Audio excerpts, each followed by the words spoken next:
कितने बढ़िया होते थे यार वो दिन, जब किसी एक बंदे के पास भी डीजे लोग होता था सीएस रैंक में तो सोचते थे कि भाई वो बंदा कितना प्रो होगा, काश हमारे पास भी होता डीजे लोग। और जिस दोस्त के पास होता था वो डीजे लोग, उससे तो कस्टम भी नहीं करते थे। हर एक कैरेक्टर की भाई अलग से इज्जत थी, और डीजे लोग की तो भाई साहब क्या ही हाइप थी यार उस टाइम पे। लोगों का भाई सपना था यार उसे लेना, कितने दिन कितने महीने वेट करते थे लोग उससे एक बार खेलने के लिए। इसलिए गेम भी काफ़ी फेयर चल रहा था उस टाइम पे। लेकिन यार वो बोलते हैं ना, जैसे एक बार बड़े होने के बाद बचपन वापस नहीं आ सकता, वैसे ही अब वो वाला टाइम भी फ्री फायर का कभी भी वापस नहीं आ सकता। So sad.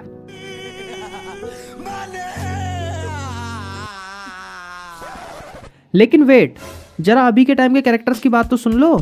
इस टाइम पे तो भाई कैरेक्टर्स को ऐसी ऐसी वरदान और शक्तियां प्रदान की जा रही हैं जिनको देख के खुद भगवान शॉक्ड है कि भाई इसके पास मेरे से ज्यादा शक्तियां कैसे हैं। कोई कैरेक्टर लड़ते लड़ते ही बीच में पता नहीं उसको क्या होता है, वो अनार बन के घूमने लग जाता है। और कोई है कि भाई नॉक होते ही 1 सेकंड में वापस रिवाइव कर देता है। और एक कैरेक्टर है जो कि मरने के बाद भी नहीं मरने देता, वो कहता है कि नहीं तू अभी नहीं मरेगा, तू 3 सेकंड बाद मरेगा। और एक है भाई उसमें तो हुसैन बोल्ट की शक्तियां दे दी हैं। बड़े खतरनाक लोग हैं। तो यार देखो, कैरेक्टर एक ऐसी चीज है जो कि चाहे रियल लाइफ में हो चाहे गेम में, भाई बढ़िया ही होनी चाहिए। लेकिन जैसे रियल लाइफ में बढ़िया कैरेक्टर वाले लोग मुश्किल से मिलते हैं, जैसे कि आपको मैं मिल रखा हूँ, वैसे ही फ्री फायर में भी कैरेक्टर ढूंढना काफी ज्यादा मुश्किल है। क्योंकि जितनी भाई एक ताश की गड्डी में ताश होते हैं, उससे भी 3 ज्यादा कैरेक्टर है भाई हमारे फ्री फायर में, किसको लगाएं और किसको ना लगाएं। और आज हम इन्हीं कैरेक्टर्स में से 2 बेस्ट कैरेक्टर कॉम्बिनेशन निकालने वाले हैं सीएस रैंक के लिए। एक तो होगा रशर्स के लिए, जिन्हें भाई मैं अपनी लैंग्वेज में जंगली भी बोलता हूँ, ठीक है। क्योंकि इन लोगों का भाई अपने और दूसरों की रैंक घटने का कोई भी फर्क नहीं पड़ता, ये लोग बस मुट्ठी बांध के सामने वाले पे कूद जाते हैं। सेकंड कॉम्बिनेशन होगा रश्मो के लिए। अब रश्मो बोलेगे भाई रश्मो क्या है, तो रश्मो in the sense rushers plus supporters, ठीक है। तो वो मैंने काट के रश्मो बना दिया अपना, ऐसी कुछ भी नाम। तो ये लोग क्या होते हैं, ये ना थोड़ा सा दिमाग भी लगाते हैं, ठीक है। ये ना तो ज़्यादा रश करते और ना ही ज़्यादा कैंपिंग करते, मतलब ये पीछे रह के सपोर्ट भी देते हैं, लेकिन ये मौका देख के रश करते हैं। तो उनके लिए भी मैंने कैरेक्टर कॉम्बिनेशन बना रखा है। लेकिन उससे पहले जरा एक बार कमेंट करके बताओ कि आप अभी के टाइम पे कौन सा कैरेक्टर कॉम्बिनेशन यूज़ कर रहे हो सीएस रैंक में, ठीक है। और कमेंट के ऊपर ही एक लाइक वाला बटन आता है, तो उसको भी दबा देना। तो देखो, सबसे पहले बात करते हैं रशर्स कॉम्बिनेशन की।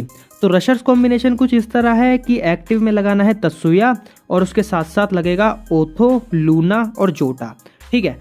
तो तत्सुया की एबिलिटी तो आप सभी लोगों को पता होगी कि इससे आप लोग भाई रैपिड स्पीड का यूज़ कर सकते हो, वो भी 3 बार। मतलब जैसे आप लोग कुछ ज़्यादा ही तेज़ी से स्प्रिंट कर सकते हो। मतलब ये मान लो, मतलब जैसे आप लोगों को दिख रहा होगा यहाँ पे मैं कितनी तेज़ी से स्प्रिंट कर रहा हूँ, और मैं इस चीज़ को 3 बार यूज़ कर सकता हूँ। तो ये चीज़ अब मेरे कहाँ पे काम आ सकती है, एक तो ये मेरे काम आ सकती है जब सीएस रैंक का जब राउंड शुरू होता है, तो उस टाइम पे क्या होता है कि हम सामने वाले के पाले में आते हैं, सामने वाले मतलब मिडल में आ रहे होते हैं ना सबके सब, तो हम लोग मिडल में जल्दी पहुंच सकते हैं तत्सुया कैरेक्टर की मदद से, और जल्दी से अपना जो कवर है वो पकड़ सकते हैं। सेकंड चीज़ ये वहाँ काम आ सकती है, मान लो जब सपोज आपको किसी बंदे को रिवाइव देने के लिए जाना है अपने टीममेट को, लेकिन वो थोड़ा सा दूरी पे है, तो आप लोग इसकी मदद से जल्दी से पहुंच सकते हो उसके पास, ठीक है। और एक और यूज़ है तत्सुया का, जो कि भाई सबसे ज़्यादा यूज़ करते हैं रशर लोग, ठीक है।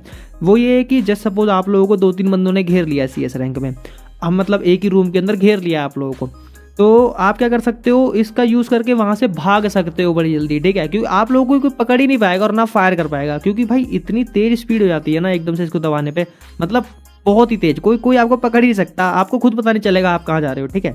तो ये 3 सिचुएशन में भाई देख रहे हो कितना ज़्यादा काम आ सकता है तत्सुया कैरेक्टर। उसके साथ लगाना है आपको ओथो को, ठीक है। ओथो से क्या होता है कि जैसे सपोज आपने किसी एनिमी को नॉक करा, तो जिस एनिमी को नॉक करा उसके 20 मीटर की रेंज में उस एनिमी का जो भी टीममेट होगा, उसकी भाई मूवमेंट स्पीड 25% कम हो जाएगी। मतलब समझ रहे हो, उसकी मूवमेंट स्पीड 25% कम हो जाएगी, और वो मार्क भी हो जाएगा वो बंदा, मतलब उसका टीममेट मार्क भी हो रहा है और 25% मूवमेंट स्पीड कम हो रही है। और भाई 25% बहुत ज़्यादा होता है। आप लोग भाई कम से कम एक हेड तो उस बंदे को मार ही सकते हो जिसकी 25% मूवमेंट स्पीड कम हो चुकी है। तो भाई ये ओथो कैरेक्टर ना इस टाइम पे बवाल हो रखा है, इसको तो भाई जरूर यूज़ करना रशिंग के लिए। सेकंड था लूना। लूना से क्या होता है कि लूना से आपको आपकी जो गन है ना उसका फायरिंग रेट भी बढ़ जाता है, और साथ में आपकी मूवमेंट स्पीड भी बढ़ जाती है। तो इसलिए लूना को लगाना, और उसके साथ लगाना है आपको जोटा। मतलब 40-50 एचपी तो आपको डायरेक्ट मिल जाएगी मारने पे या नॉक करने पे, या फिर और बाकी जो आप लोग फायर कर रहे हो उससे भी 1-2 करके एचपी आपकी बढ़ती रहेगी। सेकंड कैरेक्टर कॉम्बिनेशन है रश्मो के लिए। तो रश पे मैंने अभी आपको बताया था रशर्स प्लस सपोर्टर को मिला के मैंने नाम बना दिया ऐसी कुछ भी, ठीक है। तो नाम पे मत जाना, इसके काम पे जाना। तो इसका कैरेक्टर कॉम्बिनेशन कुछ इस तरह है कि आपको एक्टिव में लगाना है ओरायन या फिर ओरियन, जो भी आप उसको बोलते हो, और पैसिव में लगाना है मिगुल, सोनिया या फिर, और थर्ड स्लॉट में लगाना है कैलिया मैक्सिम में से, ठीक है। ओरायन एक्टिव में और मिगुल, सोनिया, कैलिया मैक्सिम, ठीक है। कैली मैक्सिम में से कोई सा भी एक लगा सकते हो। कि ओरायन से क्या होता है कि ओरायन से ना हम एक रेड बॉल में कन्वर्ट हो जाते हैं, ठीक है।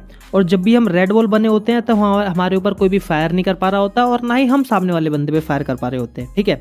और वो हम 3 सेकंड के लिए रेड बॉल बनते हैं और उस 3 सेकंड में हम सामने वाले बंदों की 30 HP चूज के अपने में ऐड कर लेते हैं। लेकिन ओरायन की रेड बॉल आप तभी बन पाते हो जब आपके पास मिनिमम 150 EP होगी। तो इसीलिए मैंने इस कैरेक्टर कॉम्बिनेशन में ऐड करा है मिगुल कैरेक्टर को। तो मिगुल कैरेक्टर क्या होगा, मिगुल कैरेक्टर क्या करेगा कि जैसे ही आप किसी एक बंदे को नॉक करोगे तो आपकी भाई 200 EP बढ़ जाएगी। अब 200 EP बढ़ गई, किसी बंदे को नॉक करा तो फिर आप दोबारा ओरायन बन जाओगे, फिर आप ओरायन बन के थोड़ी सी पोजीशन ले लोगे, फिर दोबारा आदमी बनोगे, दोबारा किसी एक बंदे को नॉक करोगे, फिर दोबारा आप लोग ओरायन बन जाओगे, क्योंकि आपकी दोबारा से 200 EP बढ़ जाएगी। तो इस तरीके से आप लोग अनलिमिटेड टाइम अपने ओरायन कैरेक्टर को यूज कर सकते हो। और उसके साथ में मैंने बोला आप लोगों को सोनिया कैरेक्टर लगाने के लिए, तो भाई सोनिया कैरेक्टर भी बहुत ही ज्यादा हेल्पफुल है। भाई सोनिया कैरेक्टर ना किलसा के रख देता है भाई सामने वाले बंदों की, क्योंकि भाई वो सामने वाला बंदा हमें मार भी देता है फिर भी हम 3 सेकंड के लिए बच जाते हैं, ठीक है। भाई अपने आप में ही बहुत बड़ी बात है ये, ठीक है। और लास्ट स्लॉट में आप लोग लगा सकते हो कैली या मैक्सिम को, ठीक है। और सबसे बड़ी बात पता है क्या हो रही है यहाँ पे, वो ये है कि भाई टाइम के साथ साथ ना ट्रेंड हमेशा चेंज होता रहता है, ठीक है। पहले आया था ट्रेंड, आप लोगों को याद होगा, डीजे आलोक का, उसके बाद आया भाई के का, फिर एक टाइम पे आया क्रोनो का, फिर एक टाइम पे आया स्काइलर का, फिर उसकी एबिलिटी की मावेन कर मतलब उसकी एबिलिटी को बेकार कर दिया। तो ऐसी कैरेक्टर के ना जो ट्रेंड आते हैं, तो इसीलिए आप लोग कभी भी ना एक ही कैरेक्टर कॉम्बिनेशन में मत टिके रहा करो। हलवाई क्या? और बाकी जो नेक्स्ट वीडियो है वो शायद CS रैंक पुश पे होगी, तो इसीलिए लाइक करके सब्सक्राइब भाई जरूर कर लेना और कमेंट में जरूर बताना कि भाई ये वीडियो आप लोगों को कैसी लगी, ठीक है। आप लोगों का सजेशन भाई बहुत काम आता है मेरे, तो बताना जरूर। और बाकी आप सभी को हैप्पी न्यू ईयर। थोड़ा सा लेट हो गया हूँ बट कोई बात नहीं, हैप्पी न्यू ईयर आप सभी को। आप सभी का ये वाला साल अच्छा जाए और मेरा भी जाए। तो मिलता हूँ मैं आपसे किसी नेक्स्ट वीडियो के अंदर, तब तक के लिए बाय बाय।